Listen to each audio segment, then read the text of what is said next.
Καλημέρα σας. Τέλεσμα γίνονται έτσι.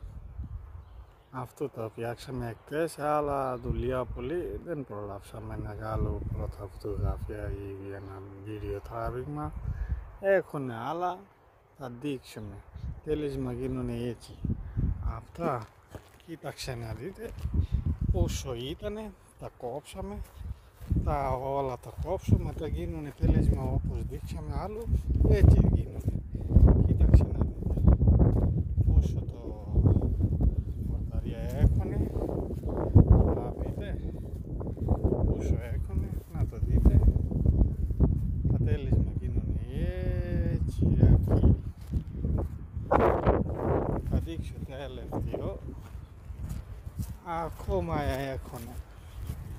Πόσο χάλια έχουν, να το δείτε, αν κάποιος άρεσε.